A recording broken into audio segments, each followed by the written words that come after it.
السلام علیکم سامعین، آج کا ہمارا موضوع ہے سپہ سالار سلطان صلاح الدین ایوبی رحمۃ اللہ علیہ، فاتح بیت المقدس۔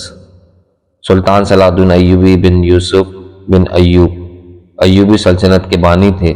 وہ نہ صرف تارک اسلام بلکہ تارک عالم کی مشہور ترین فاتحین اور حکمرانوں میں سے ایک ہیں۔ 1138 ہجری میں موجودہ عراق کے شہر تکریت میں پیدا ہوئے۔ ان کی زیر قیادت ایوبی سلطنت نے مصر، شام، یمن، عراق، حجاز اور دیار پاکر پر حکومت کی۔ آپ بہت بہادر اور سخی تھے۔ آپ کو فاتح بیت المقدس بھی کہا جاتا ہے۔ ابتدا میں وہ سلطان نور الدین زنگی کے یہاں ایک فوجی افسر تھے۔ مصر کو فتح کرنے والی فوج میں صلاح الدین ایوبی بھی موجود تھے۔ مصر فتح ہو جانے کے بعد صلاح الدین ایوبی کو مصر کا حاکم مقرر کر دیا گیا۔ اسی زمانے میں انہوں نے یمن بھی فتح کر لیا۔ صلاح الدین ایوبی کے زمانے میں رینالڈ ایک انگلستان کے شہزادے نے حاجی کے قافلے کو روک لیا اور ان کا سامان لوٹ لیا۔ یہ خبر صلاح الدین ایوبی تک پہنچی تو انہوں نے یہ ٹھان لیا کہ جب تک اس ظالم کو اس کے انجام تک نہیں پہنچاؤں گا چین کی نیند نہیں سوؤں گا۔ جب نیند بہت زیادہ تنگ کر دی تو پھر وہ خیمے کے ساتھ ٹیک لگا کر تھوڑا آرام کر لیتے۔ تقریباً پونے 2 سال یا 2 سال کا عرصہ انہوں نے چارپائی پر لیٹ کر نہیں دیکھا۔ پھر آخر وہ دن آیا کہ اللہ تعالیٰ نے ان کی مراد پوری کی۔ صلاح الدین ایوبی کا سامنا رینالڈ شہزادے سے ہوا تو انہوں نے اس کا سر قلم کر دیا۔ بیت المقدس جو کہ ہم مسلمانوں کا قبلہ اول بھی ہے، اس پر 3 طرح کے مذاہب اپنا حق جماتے ہیں: عیسائی، یہودی اور مسلمان۔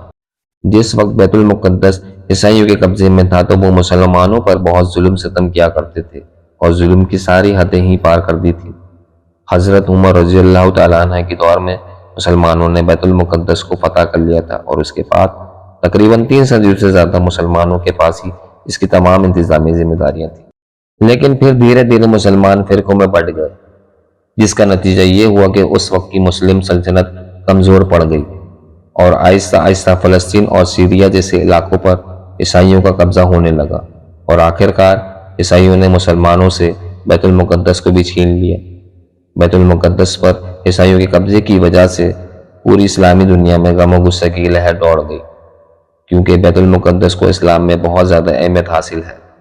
عیسائیوں نے فلسطین پہ قتل و غارت کا بازار گرم کر دیا، بچوں اور بزرگوں تک کو نہیں چھوڑا۔ یہ ظلم ستم جاری رہا۔ صلاح الدین ایوبی جو کہ نور الدین زنگی کی فوج کے اعلیٰ افسر تھے، جب نور الدین زنگی کی وفات ہوئی تو صلاح مشورے سے نور الدین زنگی کی پوری سلطنت سلطان صلاح الدین ایوبی کے ہاتھوں میں سونپ دی۔ آپ کی سب سے بڑی خواہش یہ تھی کہ بیت المقدس فتح ہو۔ اس وقت آپ کی عمر صرف 21 سے 22 سال تھی۔ عیسائیوں کو جب یہ خبر ہوئی کہ صلاح الدین ایوبی بیت المقدس کو فتح کرنے کے لیے تیاری کر رہا ہے تو عیسائیوں نے بہت سازشیں کی۔ ان کو یہ ڈر تھا کہ صلاح الدین ایوبی بیت المقدس کو ہمارے ہاتھوں سے چھین لے گا۔ صلاح الدین ایوبی نے بیت المقدس کو عیسائیوں کے قبضے سے آزاد کرانے کے لیے بیت المقدس کی طرف اپنے سفر کا آغاز کیا۔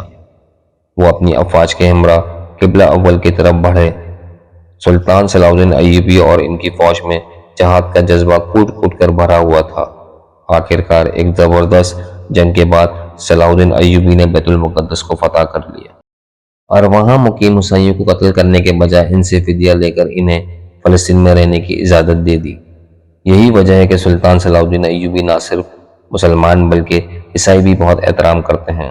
آج کل جو فلسطین کے حالات ہیں، اسرائیل اپنی پوری طاقت سے مظلوم فلسطینیوں پر حملہ کر رہا ہے۔ ہماری یہی دعا ہے کہ اے ہمارے رب ایک بار پھر سے ہمیں سلطان صلاح الدین ایوبی جیسے نڈر اور بہادر سپہ سالار عطا فرمائے، جو یہودی اور عیسائیوں کو ان کے ناپاک ارادوں کو مسمار کر دے۔ آمین یا رب العالمین۔